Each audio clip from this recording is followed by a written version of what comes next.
اعوذ باللہ من الشیطان الرجیم بسم اللہ الرحمن الرحیم رب اشرح لی صدری ویسر لی امری واحلل عقدۃ من لسانی یفقهوا قولی اللہم فقہنا فی الدین رب یسر ولا تعسر وتمم بالخیر وبک نستعین آمین یا رب العالمین۔ السلام علیکم ورحمۃ اللہ وبرکاتہ۔ کیا حال ہے تمام میری بہت پیاری ایمان کے ساتھیوں کے؟ اللہ ہم سب کے ایمان میں برکتیں نصیب کرے۔ اللہ جو علم ہم سیکھ رہے ہیں اس کو ہمارے حق میں نفع بخش بنا دیجیے۔ بالخصوص فکر آخرت کے اس گروپ میں ہم کوشش کر رہے ہیں کہ اس چمک دھمک کی دنیا کی، جہاں ہر وقت جینا جینا جینا اور کیسے جینا ہے، ایک سال گزر جائے تو کیسے سیلیبریشنز کرنی ہے، 6 ماہ کی زندگی گزر گئی ہے تو کیسے سیلیبریشنز کرنی ہے، جہاں زندگی نے دنیا کی رونقوں نے ہمیں اپنے آپ کے ساتھ ٹائی کر کے رکھا ہوا ہے، اس ہسل بسل والی دنیا میں ہم اپنے آپ کو یاد دلا رہے ہیں کہ ہم نے مرنا ہے، ہم نے موت کو چکھنا ہے، ہر ایک پہ موت اس کے اعمال کے مطابق ثابت ہوگی۔ ہم موت کو یاد کر رہے ہیں، جبکہ اللہ کے نبی کریم صلی اللہ علیہ وآلہ وسلم کی حدیث کا مفہوم ہے کہ تمہارے دلوں کو جو زنگ لگتا ہے وہ موت کی یاد سے دھل جاتا ہے۔ کثرت سے موت کو یاد کیا کرو، کثرت۔ اگر ہم اپنے 24 گھنٹے کے دورانیے میں اپنی بات چیت کو دیکھیں، ہم اپنے کیا چیز ہم نیٹ پہ سرچ کرتے ہیں، کیا باتیں ہم لوگوں سے کرتے ہیں، کیا ہمارے شیشے کے سامنے کھڑے ہو کے ہم کیا امیجنیشن رکھتے ہیں، حتیٰ کہ ہمارے خواب میں بھی کیا آتا ہے، تو پتہ لگتا ہے صرف جینے کے لیے جیے جا رہے ہیں۔ تو ایسے میں عقلیت کے ساتھ بھی موت کو کم سے کم یاد کر رہے ہیں ہم۔ کہاں یہ کہ اللہ کے نبی نے فرمایا تھا کہ کثرت سے تمہارے گفتگو میں، تمہارے شب و روز میں، اور خود اللہ کے نبی کریم نے ہمیں وہ جو دعائیں سکھائیں ان میں بھی آپ دیکھتے ہیں کہ بستر پہ جا کے لیٹے ہیں تو موت کو یاد کرنا ہے اور اپنے آپ کو یاد دلانا ہے کہ اس ٹائم میری روح جو ہے وہ آسمانوں کی طرف چڑھا دی جائے گی، اور نیند کو موت کی بہن کہا جاتا ہے۔ میں موت کے کسی ایک حصے میں داخل ہو جاؤں گی۔ پھر اللہ تعالیٰ کے نبی نے ہمیں وہ دعا بھی سکھائی کہ جب تم بستروں پہ جا کے لیٹو اور جب تم پڑھو کہ اب میں بستر پہ لیٹ گئی ہوں، اللہ تعالیٰ اگر تو میری روح کو آسمان پہ روک لے تو اس کو معاف فرما دینا، اگر واپس جسم پہ پلٹ دے تو اللہ اس کی عافیت فرمانا، اس پہ خیر و عافیت کا اس کے ساتھ معاملہ فرمانا۔ ہر وقت یہ خیال اللہ تعالیٰ کے نبی کریم نے ہمیں سکھایا ہے کہ موت تمہارے ارد گرد، تمہارے حواس پہ ہو، تمہارے حواس خمسہ پہ ہو، تمہارے سکس سینس پہ تمہاری موت کی فکر طاری ہو۔ اور یقین کریں ایک بار انسان کے دل سے مرنے کا خوف ختم ہو جاتا ہے، اس سے زیادہ انسان حیوان نہیں بن سکتا۔ جب اسے اکاؤنٹیبلٹی کا خوف ختم ہو جاتا ہے، جب اسے اپنے اینڈ لمٹ کا خوف ختم ہو جاتا ہے، تو وہ کوئی انسان نہیں رہتا، وہ سب کچھ کر سکتا ہے، وہ اپنے آپ کو بیونڈ باؤنڈری سمجھنے لگتا ہے۔ تو اللہ کے نبی کریم صلی اللہ علیہ وآلہ وسلم جو دین لے کر آئے تھے، اس نے تو بار بار جس چیز کی طرف ہمیں دعوت دی، آپ قرآن پڑھیں، آپ احادیث پڑھیں، آپ صحابہ کرام کی سیرت پڑھیں، وہ کس قدر موت کا ذکر کیا کرتے تھے۔ وہ قبرستان سے گزرا کرتے تھے تو ایک رکت طاری ہو جاتی تھی، ہماری طرح نہیں کہ شارٹ کٹ قبرستان سے بنا لیے، وہ پراپرٹی سستی ملتی جو قبرستان کے سامنے ملتی۔ ہم نے تو نہ موت سے ڈرنا چاہا، نہ موت کی فکر کرنی چاہیے، حتیٰ کہ مردے دیکھ کر بھی ہمیں ہماری موت یاد نہ آئی۔ ہم جیسے ہی چلا پھرا کرتے تھے تب بھی ہمیں موت یاد نہ آئی۔ جب ان کا اعلان ہوا بستر پہ جائیں تو موت کا ذکر کر کے سوئیں، موت کا تذکرہ کر کے سوئیں، دعائیں ریپیٹ کر کے سوئیں، سورہ کافرون پڑھ کے سوئیں۔ اللہ کے نبی نے فرمایا کہ رات کو جب بستروں پہ لیٹو تو شرک سے بیزاری کا اعلان کرو۔ سورہ کافرون اعلان برات ہے شرک سے، نا، کفر و شرک سے، تو پھر اللہ تعالیٰ اس کو توحید پہ موت دے گا۔ ہر عمل کو موت کے ساتھ ٹائی کر دیا۔ پھر جب اٹھو تو یہ شکر کرتے ہوئے اٹھو کہ اللہ ہم تو مر گئے تھے، تو نے ہمیں دوبارہ زندگی دے دی۔ تو اس قدر کثرت سے موت کا ذکر ہے، لیکن کیا کریں میری پیاری بہنوں، ہمارے پاس موت کو یاد کرنے کا وقت نہیں ہے۔ وہ موت جو نہ وقت دیکھے گی، نہ چولہے پہ چڑھے ہوئے دم لگے ہوئے چاول دیکھے گی، نہ جو سمویا ہوا آٹا دیکھے گی، نہ جو چند دنوں بعد بچے کے گھر میں شادی دیکھے گی، وہ تو جب جس کو لینے آئے گی اللہ کے حکم سے وہ پورا کا پورا لے کر جائے گی۔ تو ہم کوشش کرتے ہیں کہ چلیں اس پلیٹ فارم سے ہی صحیح میں اپنے آپ کو اویئر کروں، ایک آنے والے بہت بڑے انسیڈنٹ کے لیے، ایک بہت بڑی میٹنگ کے لیے آپ لوگ اپنے آپ کو تیار کریں، اپنے بچوں کے سامنے ڈسکس کریں۔ نہ بچوں کے وہم و گمان میں ہے کہ پیرنٹس نے دنیا سے جانا ہے، نہ پیرنٹس کبھی یہ تصور بھی کر پاتے ہیں کہ اولاد نے دنیا سے جانا ہے، لیکن کیا ہمارے تصور نہ کرنے سے یہ ہوگا نہیں؟ تو بہتر نہیں ہے کہ غفلت سے پہلے جاگ کر اور بالکل ذہن کو راضی کر لیں اس چیز کے لیے کہ بالآخر موت ہے. کس عمر کے حصے پہ ہے واللہ عالم، دن کی کس گھڑیوں میں آ کے ہم سے ملے گی واللہ عالم. بس تیاری یہ کرنی ہے کہ اللہ یہ ملاقات جو یہ حادثہ نہ بن جائے، یہ عبرت کا نشان نہ بن جائے. اللہ یہ واقعی ملاقات ہو، اور وہ ملاقات ہو کہ جس کے ایک کنارے میں میری روح جب آسمانوں پہ چڑھائی جائے تو اسے اپنے رب کی ملاقات نصیب ہو. جس حدیث کا میں نے آپ کے سامنے پہلے بھی ذکر کیا تھا کہ اللہ کے نبی کریم صلی اللہ علیہ وآلہ وسلم نے فرمایا تھا کہ تم میں سے ہر ایک کو اس حال میں موت آئے کہ وہ اللہ عز و جل سے اچھا گمان رکھتا، حسن ظن کے ساتھ موت آئے. اور یقین کریں لوگ مرنا بہت چاہتے ہیں ایمان پہ، لیکن جینا نہیں چاہتے ایمان کے مطابق. اگر دنیا میں اپنا لاسٹ جو سانس ہے اس کو کہتے ہیں لاسٹ بریتھ، اگر آپ ایمان والا چاہتی ہیں، کلمے والا چاہتی ہیں، اللہم ثبتنا عند الموت بلا الہ الا اللہ، اگر یہی آپ کی اور میری خواہش ہے تو جو جینے کا کرائٹیریا وہ بھی لا الہ کے مطابق ہو. یہ ایک فلسفہ ہے. لوگ کہتے ہیں اتنی بار کلمہ پڑھنے ثواب ملے گا، اجر ایک طرف ہے، لیکن بیسکلی تو کلمہ ایک کمٹمنٹ ہے. لا الہ الا اللہ، میں کسی کو اللہ تیرے سوا معبود نہیں مانتی. یہ تو ایک طرز حیات ہے، یہ تو ایک شریعت ڈیزائن کرتا ہے.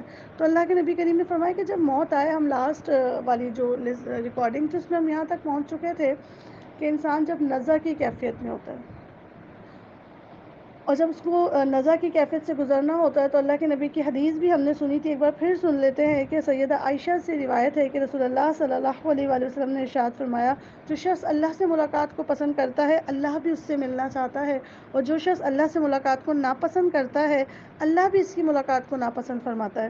تو صحابہ نے کیا سوال کیا، یا رسول اللہ، اللہ تعالیٰ سے ملاقات کے ساتھ تو موت سے ملنے کی کراہت بھی آ جاتی ہے، یعنی اللہ سے ملنے کا تو بہت دل ہے، لیکن بیچ میں جو ایک اسٹیشن آئے گا اس کا نام تو موت ہے. جنت جانے کا تو بہت دل چاہتا ہے، لیکن بیچ میں جو ایک ہچکی ہے وہ تو موت کی ہچکی ہے. اور موت کو تو ہم سبھی برا جانتے ہیں. یہ صحابہ اکرام کا اسٹیٹمنٹ ہے. آپ صلی اللہ علیہ وآلہ وسلم نے کیا فرمایا، نہیں، یہ صرف موت کے وقت ہے جب مرتے وقت کسی شخص کو اللہ تعالیٰ کی رحمت اور مغفرت کی خوشخبری دی جاتی ہے تو وہ اللہ سے ملنا چاہتا ہے. اور کیا، اور اللہ بھی اس سے ملاقات کو پسند فرماتا ہے. اور جب اسے اللہ کے عذاب کی خبر دی جاتی ہے تو وہ شخص اللہ سے ملاقات کو ناپسند کرتا ہے، اور اللہ بھی اس وقت اس سے ملاقات کو ناپسند کرتا ہے. یعنی موت کے وقت دکھا دیا جاتا ہے کہ وہ رحمت کی چادر کے نیچے آنے والا ہے یا اس پہ عذاب جاریہ مسلط ہونے والا ہے. تو جب پتہ لگتا ہے کہ رحمت ہے، مغفرت ہے، اللہ کی ملاقات ہے، اللہ کی رضا ہے، فرشتوں کا بہترین پروٹوکول استقبال ہے، آسمان کے دروازے لیئر اپون لیئر اس کے لیے کھلیں گے، اس کی روح کو معطر کیا جائے گا. سورہ واقعہ میں آتا ہے نا کہ جب کسی کی اصحاب یمین کی اور اصحاب الشمال کی روحیں آسمانوں پہ جاتی ہیں تو کیا ان کی کیفیت ہوتی ہے. قرآن میں جا بجا احادیث میں مختلف مقامات پہ بتایا گیا کہ ان کا کیا ہی خوبصورت استقبال ہوتا ہے، اور ان کو بہترین بشارتیں دی جا رہی ہوتی ہیں کہ جس سفر کی طرف تم رواں دواں ہو اس کی منزل پہ جو تمہارا رب ہے وہ تم سے راضی ہے. پھر اس کو جانے میں مزہ آتا ہے، اس کو یہ ملاقات پیاری لگتی ہے. اس ملاقات کے لیے اس نے اپنی زندگی لگائی ہوتی ہے، بہت سی خواہشوں کے اوپر، نفس کی خواہشوں پہ ایڑیاں کچلی ہوتی ہیں. اس نے ایک اللہ کو راضی کیا ہوتا ہے، اور وہ وقت ہوتا ہے کہ اللہ اس کو راضی کر دے. تو وہ کیوں نہ ملنا پسند کرے گا اس سے؟ وہ بھی ملنا پسند کرتا ہے، اس کا رب بھی ملنا پسند کرتا ہے. کیا شان ہوگی اس روح کی جس سے اس کا رب ملنا چاہے. آپ اور میں حرم جانا چاہتے ہیں، ہم چاہتے ہیں کہ ہم مکہ مدینے میں ہوں، ہم روضہ رسول پہ سلام کریں، ہماری شب جمعہ وہاں گزرے، ہمارے افطار، ہمارے سحور وہاں پر ہو. یہ تو ہم چاہتے ہیں. یہ دیکھیں کہ حرم کی زمین بھی چاہتی ہے. یہ دیکھیں کہ روضہ رسول میں جو ہمارے حبیب عربی صلی اللہ علیہ وآلہ وسلم ہے، ان کی کیا خواہش ہے ہمارے بارے میں. جب پتہ لگے کہ وہ بھی چاہتے ہیں، حرم بھی چاہتا ہے، کعبۃ اللہ بھی ہے، کعبہ کا رب بھی چاہتا ہے کہ آپ اور میں وہاں جائیں، پھر بتائیں کیسا لگتا ہے. تو ہمارا ملنا صرف ملنے کی خواہش کافی نہیں ہے. آپ حدیث کا دوسرا حصہ دیکھیں نا، اب تو اللہ بھی اس سے ملاقات پسند کرتا ہے. اب اللہ اس کو وہ اجر دینا چاہتا ہے جو ساری مشقت وہ ایک اللہ کی خاطر دنیا میں کر کے آیا، کہ دنیا والے روٹھے، میرا رب نہ مجھ سے چھوٹے. تو وہ کیا کرتے ہیں، اللہ تعالیٰ کہہ رہے ہیں کہ میں بھی اس سے ملاقات کو پسند کرتا ہوں. ہاں، اور دیکھ لیجئے کہ جس انسان کو موت کے وقت یہ خبر دے دی جائے کہ جو چھوڑ کے جا رہا ہے اپنا کمفرٹ زون، وہ تو پیچھے رہ گیا، اب جس سے ملنے جا رہا ہے وہ تو اس سے سخت ناراض ہے، تیرے لیے عذاب کے سارے دروازے کھول دیے جائیں گے. وہ کہاں سے ملنا پسند کرے گا؟ وہ بالکل ایسا نہیں کہ لٹک گیا، آگے جانا نہیں چاہتا، پیچھے پلٹ نہیں سکتا. کیا حال ہوگا اس وقت؟ آنکھیں پھٹیں گی نہیں تو کیا ہوگا؟ روح اور جسم دھاڑے نہیں مانیں گی تو کیا ہوگا؟ جبکہ مومن کے لیے تو جو موت ہوتی ہے وہ ایک تحفہ ہوتی ہے. اللہ کے نبی کریم صلی اللہ علیہ وآلہ وسلم کی بہت بہت خوبصورت حدیث ہے سنن ترمذی کی، اور یقین کیجئے کہ اس حدیث میں اتنی اللہ کی محبت چھپی ہوئی ہے. ایک دفعہ ایک شخص، نوجوان شخص تھا، اس کی حالت نزع کا وقت تھا، اور آپ صلی اللہ علیہ وآلہ وسلم اس کے پاس اس لمحے میں تشریف لے کر آئے جب وہ موت اور زندگی کی باؤنڈری پہ کھڑا ہوا تھا. آپ صلی اللہ علیہ وآلہ وسلم نے اسی شفقت کے ساتھ پوچھا کہ کیا حال ہے تمہارے اس وقت، کیسے ہو تم؟ تو اس نوجوان نے عرض کیا، اے اللہ کے رسول، اللہ تعالیٰ سے رحمت کی امید بھی رکھتا ہوں. اللہ کا جو تعارف سنا ہے آپ لوگوں سے، اس کی اس دامن رحمت سے امید بھی لگا کے بیٹھا ہوں، لیکن ڈرتا ہوں اپنے گناہوں کی نحوست سے. ڈر لگتا ہے بشر ہونے کے ناطے، نسیان ہونے کی وجہ سے جو گناہ ہو گئے اس کے عذاب اور عذاب سے بھی ڈرتا ہوں. تو آپ صلی اللہ علیہ وآلہ وسلم نے اتنے خوبصورت الفاظ میں اس شخص کو تسلی دی، اتنے خوبصورت الفاظ میں کہ میں آج بھی پڑھتی ہوں تو دل میں خواہش آتی کہ اللہ جب ہم اس دنیا سے رخصت ہو رہے ہیں اور اگر ہم بھی اسی حیات اور موت کے کشمکش کے بیچ میں، خوف اور امید کے بیچ میں ڈول رہے ہوں، تو اللہ آپ صلی اللہ علیہ وآلہ وسلم کی یہ حدیث ہمیں بھی یاد آ جائے. آج اتنے غور سے سننا ہے اور اس کو نقش کر لینا ہے اپنے ذہن میں، تاکہ ہمیں ہماری موت تک یہ نقوش کوئی مٹا نہ سکے. تو آپ صلی اللہ علیہ وآلہ وسلم نے فرمایا، ایسے موقع پر کسی بندے کے دل میں جب یہ دونوں چیزیں پیدا ہو جائیں کہ خوف بھی ہے اپنے گناہوں کی پکڑ کا، لیکن اللہ کی رحمت کی امید بھی ہے، رجا اور خوف کے درمیان میں جب اس کا دل ہو، اللہ تعالیٰ اس کی امید کے مطابق اسے دے دیتا ہے. سبحان اللہ، سبحان اللہ، اللہ اکبر کبیرہ، اللہ اکبر کبیرہ. اللہ آپ کتنی محبت کرتے ہیں اپنے بندے سے. اس وقت اس کی رحمت اس کے عذاب کی فکر پہ غالب آ جاتی ہے. اللہ کی رحمت کا حوصلہ، اللہ کی رحمت کا دلاسا اس کے خوف کو زائل فرما دیتا ہے، اور جس بات کا اسے اندیشہ ہوتا ہے اس سے وہ اس کو محفوظ کر دیتا ہے. سبحان اللہ. یہ حدیث اب مجھے امید ہے کہ جس چاہت سے میں نے سنائی ہے مجھے بھی انشاءاللہ یاد رہے گی، کیونکہ مومن کی تو زندگی ہے ہی اس درمیان میں. کبھی ڈرتا ہے اپنے گناہوں کی وجہ سے، لیکن پھر کوئی رب کا تعارف کروا دیتا ہے کہ وہ رحمان رحیم تو سنبھل بھی جاتا ہے. لیکن اللہ کا رحمان ہونے کا تصور اسے گناہوں پہ ڈھیٹ نہیں بنا دیتا. تو انشاءاللہ تعالیٰ اپنے لیے یہ چیزیں تیار رکھنی ہے، وہ دعائیں اپنی زندگی میں شامل رکھیں، اپنی زندگی میں کلمے کو شامل رکھیں، کلمے کا لائف اسٹائل اڈاپٹ کریں، تاکہ بستر مرگ پہ نا ہمارا وہ لائف اسٹائل ہماری زبان سے ایٹ لیسٹ وہ کلمہ پڑھوا دے. آپ کو پتہ ہے جب انسان کے اوپر نزع کی کیفیت آتی ہے، حدیث کی ہی روشنی میں بتا رہی ہوں، وہ بیک وقت اتنے چیلنجز سے گزر رہا ہوتا ہے، اتنے چیلنجز سے گزر رہا ہوتا ہے جو شاید کوئی اور اس وقت فیل کرے. جس شخص پہ نزع کی کیفیت طاری ہو جاتی ہے، اگر وہ کسی بیماری کی وجہ سے موت کی گود میں جا رہا ہے تو اس بیماری کی ایکسٹریم تکلیف سے گزر رہا ہوتا ہے، اس آخری لمحے میں، اس آخری کیفیات میں اپنے جسم کو بے جان ہوتا ہوا دیکھ رہا ہوتا ہے. کسی کو فالج آ جاتا ہے نا جسم کے ایک حصے پہ، تو اس کے کئی سال تو اس کو ایکسیپٹ کرنے میں گزر جاتے ہیں کہ جی اب میں اس کو ہلا نہیں پاتا ہوں، میں چاہ کے بھی اس سے مکھی نہیں اڑا پاتا اس ہاتھ سے جو میں دھڑ دھڑ کر کے لوگوں کے منہ پہ لگا دیتا تھا. ایک فالج کی بات. لیکن یہ سوچیں کہ جب پورا جسم ہی بے حس و حرکت اور چاہ کے بھی انسان اس کو ہلا نہ پائے، جس کو اللہ قرآن میں کہتا ہے جب پنڈلی سے پنڈلی جڑ جائے گی، مطلب پھر کوئی فردر موومنٹ اس کا وہ باڈی پارٹ نہیں کر سکے گا جہاں سے روح اٹھنے لگے گی اوپر کی طرف. پھر دنیا کو چھوڑ کے جانے کا غم، پھر ہر محبوب رشتے کا پیچھے رہ جانے کا غم. پھر اگر وہ شخص مٹیریلسٹک تھا، مادہ پرست تھا، گھر کے گھر اس نے سجائے ہوئے تھے، لاکھوں کروڑوں انویسٹ کیا ہوا تھا اس دنیا میں، اور آخرت کا سامان بالکل خالی تھا اس کا تھیلا، اس خالی تھیلے کے ساتھ سفر کا تصور اور بھرے ہوا سامان چھوڑ کے جانے کا غم، اس چیلنج سے اس کو گزرنا پڑتا ہے. پھر کبھی واپس نہ آنے کی فکر، اور سب سے بڑھ کے جان کا بھی خطرہ، ایمان کا بھی خطرہ. نہ صرف یہ کہ یہ ساری تکلیفوں سے گزر رہا ہوتا ہے، اب یاد آ رہا ہوتا ہے کہ اللہ ایک بار زندگی دے تو میں یہ تیرے حکم کو مان کے آؤں، میں تیری شریعت کو اتنے آسانی سے اڈاپٹ کر لوں تاکہ میرے لیے اس وقت آسانی ہو جائے. آپ جیسے شریعت کو لیتے ہیں اسی صورت میں موت آتی ہے، جیسے اللہ کے احکامات کو لیتے ہیں اسی صورت میں فرشتے اللہ کا حکم مانتے ہوئے آپ کی روح لے کر جاتے ہیں۔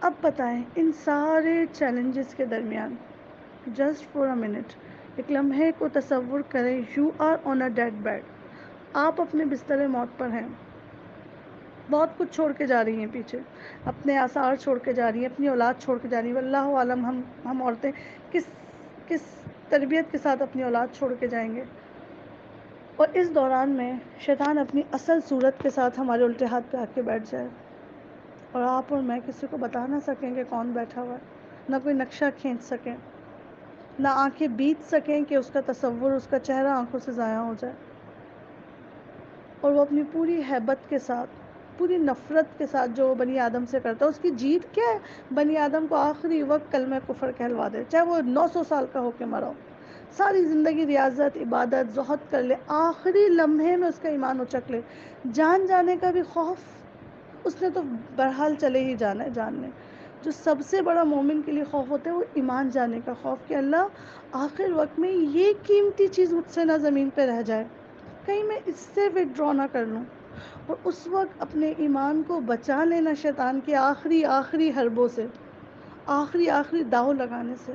ایک طرف الٹی طرف شیطان بیٹھا ہوا شرک کی طرف دعوت دیتا ہے، کیونکہ اسے پتہ ہے سارے گناہ کر دے اور شرک نہ کرے تو ممکن ہے کہ اللہ اس کو بخش دے گا، لیکن ساری نیکیاں کر لے اور ایک بار شرک کہہ دے، اللہ کے ساتھ کسی کا شریک بنا لے، ایک بار کلمہ کفر منہ سے بک دے، تو بس پھر تو اس کی آخرت تباہ ہی تباہ اور شیطان کی جیت ہی جیت۔ ایڑی چوٹی کا میری پیاری بہنوں زور لگاتا ہے، اس وقت ہم کسی کا ہاتھ پکڑ کے اپنے ہاتھ میں لے لیں گے تب بھی اس سے ہمیں وہ کیفیت اور وہ مضبوطی نہیں ملے گی، یہاں تک کہ ہم نے اپنے ایمان کو ایسے سنبھالا ہوا نہ ہو، اور ایک طرف سیدھے ہاتھ کی طرف فرشتے اس کو اللہ کی رحمت کی امید دلا رہے ہوتے ہیں، موت کے بعد اصل زندگی کی دعوت دے رہے ہوتے ہیں، اس کو حقیقت کی طرف دلاتے ہیں فکر، اور شیطان اس کو اسی دھوکے والی زندگی کی طرف لالچ دے رہا ہوتا ہے، اور اس کا ایمان اس سے سمیٹنا چاہ رہا ہوتا ہے۔ کیا ہی کشمکش ہوتی ہے اس وقت، اور بھی ایسے میں اگر کوئی شخص اس حال میں دنیا سے جا رہا ہے کہ اس کی کوئی صلح نہیں اللہ سے،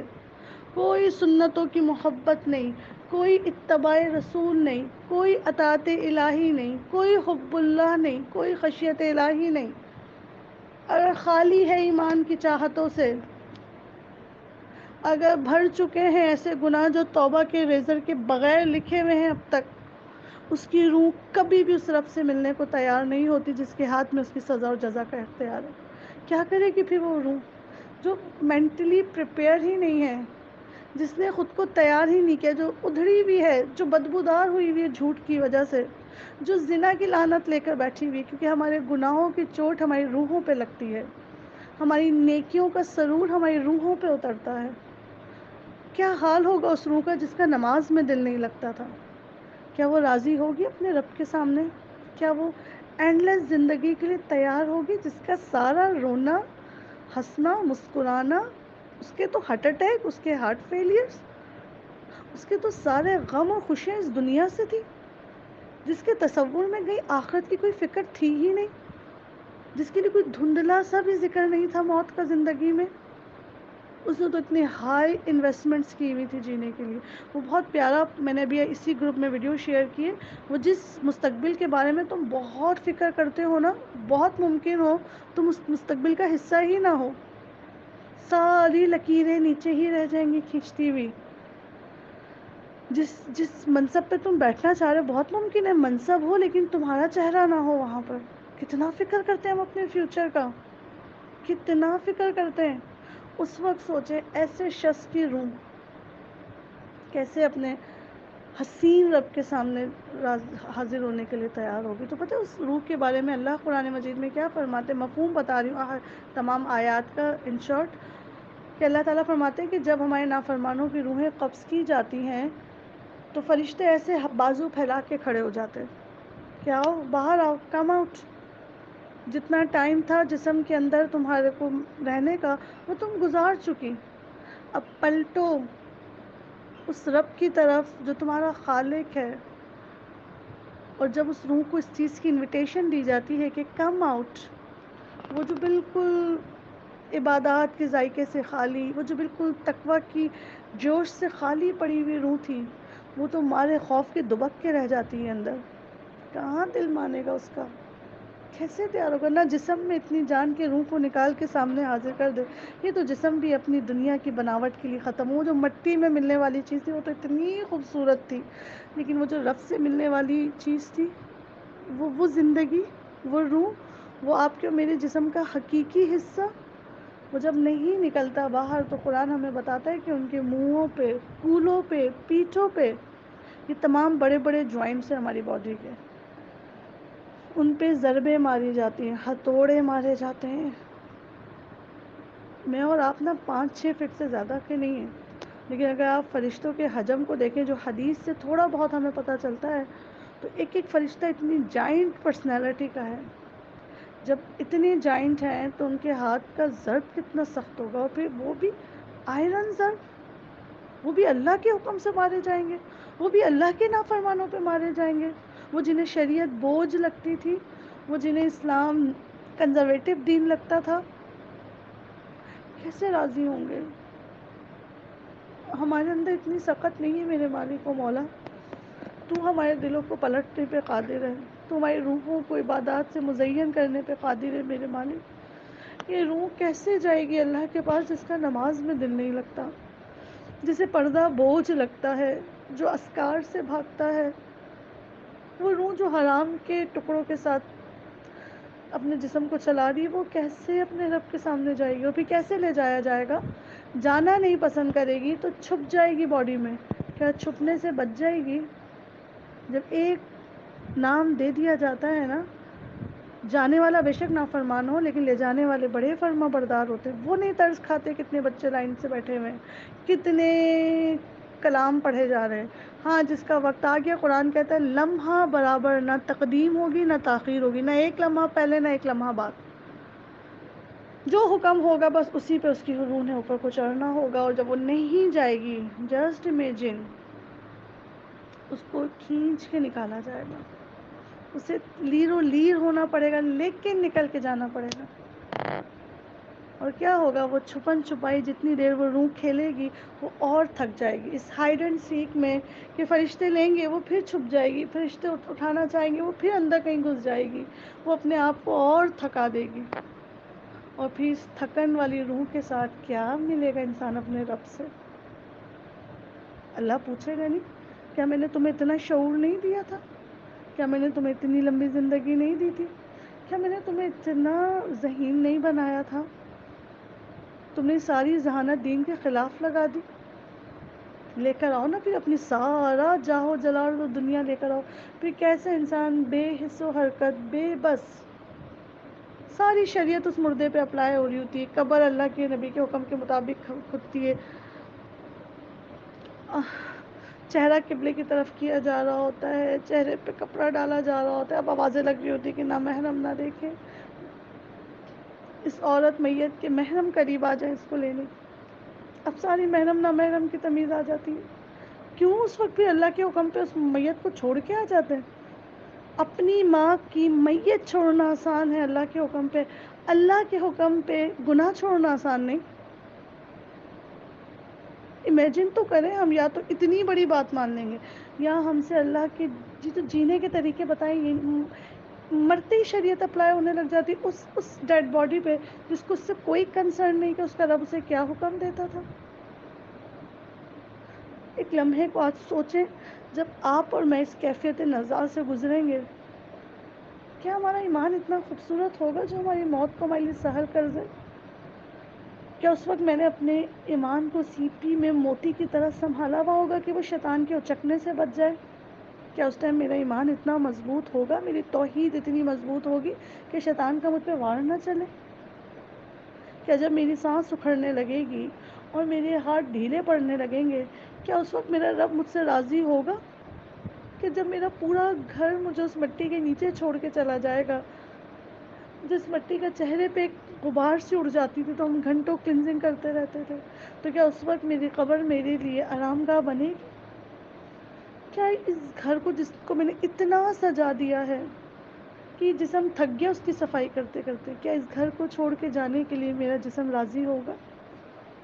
ایک اپنے آپ سے یہ فکر آخرت کا گروپ اس لیے ہے کہ اپنے آپ سے سوال کریں. اور پتہ ہے اللہ تعالیٰ نے یہ ڈیتھ کی کوئی ایج نہ رکھے تو بہت بڑا کرم کیا. ورنہ ہر کوئی اگر پتہ لگتا ہے کہ 100 سال میں مرتا ہے تو شاید اس کو 99 ایئرز اللہ بھولا ہوا ہوتا، وہ سمجھتا ہے شاید 1 سال منا لوں گا تو کافی ہوگا.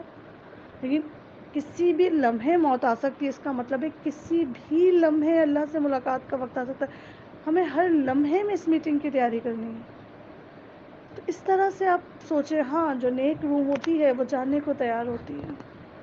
روح اور جسم کی جدائی میں جو ایک تکلیف ہے وہ بہرحال حقیقی تکلیف ہے. اس کے علاوہ یہ ضرور ہے کہ وہی موت اس کے لیے بشارتیں ہیں. وہی موت مومن کا تحفہ ہے. وہی موت جو ایک مومن چکھتا ہے، اللہ تعالیٰ اس کے ساتھ اتنی خوشخبریاں لگا دیتے ہیں کہ جو چھوڑ کے جاتا ہے اس کا تو غم ہی نہیں ہوتا. اس کو جو لے رہا ہوتا ہے ہاتھوں ہاتھ، جو دیکھ رہا ہوتا ہے اپنی نگاہوں سے اس پار، اس کو پا لینے کی، اس کو حاصل کر لینے کی خوشی اس کو آسمانوں پہ چڑھا دیتی ہے. اللہ کرے کہ جب ہم اس نظر کی کیفیت سے گزریں، اللہ اس کو ہم پہ آسان فرما دیجیے. اللہ ہماری تکلیف کو میرے مالک و مولا آسانی میں، تنگی کو آسانی میں بدل دیجیے میرے مالک. یا اللہ اس رنگا رنگ چکا چوند دنیا میں میرے مالک و مولا اس آخری لمحے کی، اس ہمیشہ کی زندگی کی فکر نصیب فرما دیجیے. یا اللہ یا ربی یا رحمان، جو لوگ اس تکلیف سے اس وقت گزر رہے ہیں، اللہ ہم میں سے کوئی ایسا میٹر نہیں بنا سکا کہ اس وقت کی کیفیت کو تول سکے. اللہ اس وقت ہمارے جتنے مسلمان بہن بھائی اس تکلیف سے گزر رہے ہیں، یا اللہ اس جسم و جدائی کی پیریڈ کو دیکھ رہے ہیں، اللہ ان کے لیے ان کی توحید کو اس وقت مضبوط بنا دیجیے. ان کے لیے ان کی آخرت کی منزل آسان فرما دیجیے. ایک بہت لمبی منزل ہے جہاں اس روح نے سفر کرنا ہے. اگر یا ایتھا النفس المطمئنہ ہوگی، اطمینان والی نفس ہوگی. ایک تو وہ نفس میں نے آپ کو بتائی نا، وہ روح جس کی کوئی تیاری نہیں ہوگی، جو ہائیڈ اینڈ سیک میں تھک گئی ہوگی، جو لیرو لیر چور چور کھینچ تان کے ادھڑے ہوئے ململ کے کپڑے کی طرح اللہ کی طرف لے جائی جائے گی. اور ایک وہ ہوگی جس کو سورہ فجر میں اللہ تعالیٰ کہتے ہیں اے نفس مطمئنہ، چل اپنے رب کی طرف، چل میرے بندے، وہ جس کے لیے جنتیں ہیں، جس سے اس کا رب راضی ہے. دعا کرے اللہ جب ہمیں تیرے بھیجے ہوئے فرشتے آواز لگائیں تو ان کا کلام یہی ہو، اے نفس مطمئنہ. وہ اطمینان والی روح جس کو اپنے رب سے ملاقات پہ اطمینان آ گیا، وہ جس سے اپنی توبہ پہ اطمینان آ گیا، وہ جس کے اس وقت کی کیفیت پہ اس کی امید، اس کے خوف پہ غالب آ گئی، اس نفس کو کہتے ہیں اطمینان والی نفس، جس نے اپنی آخری منزل میں صرف امن اور مطمئنت دیکھ لیا. اللہ جب ہم اس دنیا سے جائیں تو اللہ ہماری نفوس جو ہے وہ نفس مطمئنہ ہو. اللہ ہمیں اطمینان کے ساتھ اپنی ملاقات نصیب فرمانا. اللہ اس وقت میں ہمارے ایمان کو مضبوط فرما لیجیے گا.